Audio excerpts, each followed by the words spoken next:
I'm very proud of the contributions that we're making to this economy and to the American people.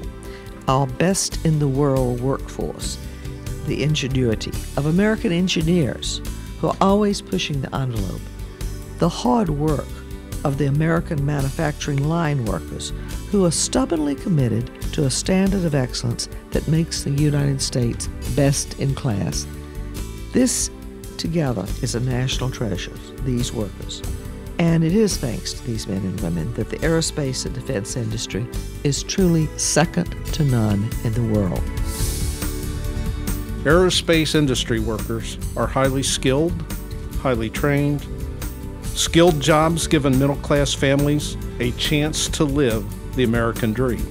Each dollar they earn and subsequently spend spreads far and wide throughout their communities, and in fact across the nation. Revenues for this industry that we talk about, the members of the AIA and others, $324 billion of sales revenue, $90 billion of exports, one of the highest exporting industries, and at $42 billion, the highest contributor to our nation's trade surplus. Contributions to the nation's GDP at 2.23%. The employment in the direct industry for those big companies that we think about in our industry, Boeing, Lockheed, Raytheon, General Dynamics, and so forth, is 1.05 million people. For those companies that supply those companies that belong to the AIA, there's an indirect employment figure of about 2.5 million people on top of that, which makes this industry of 3.53 million people. Those employees and the corporations they work for, $38 billion of taxes.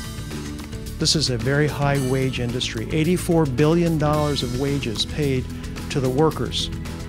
Average wages for the industry are high, $80,000 per employee, with high employment wages, therefore taxes paid, therefore consumer spending, property taxes paid, investment taxes paid. It's got a high gearing ratio in the economy.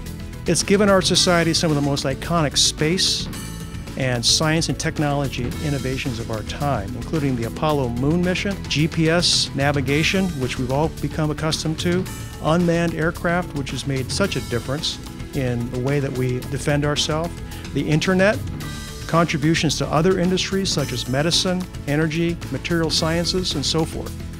It truly does punch above its weight. So $1 trillion sequestration will ripple through communities with the force of a tsunami. At NASA, thousands of jobs have already been lost to retirement of the space shuttle. Further cuts will jeopardize the space agency. Cuts to the FAA's budget will delay the next-gen transportation system. An initiative the President has declared a national infrastructure priority. Our national security is at risk. Further budget cuts would hollow out our forces and shutter military production lines. Our military superiority in the past has resulted from a strong aerospace and defense establishment and research and development innovations driven from our nation's defense companies, from DARPA, from NASA, and from our national research labs. Funding has been decreasing over the years, and future decreases may have an unintended impact on our ability to respond to increasingly sophisticated global threats. Without this industry, our nation will not be the nation it is today. Now is not the time to turn off an engine that helps propel this economy as it struggles to find its altitude. Many things may separate labor and management in traditional senses, but when it's about jobs, our nation's best interests, you can't see daylight between our two organizations. Now's not the time for the Congress to push the self-destruct button on the aerospace and defense industry, which will devastate American workers, our local governments, and undercut our GDP.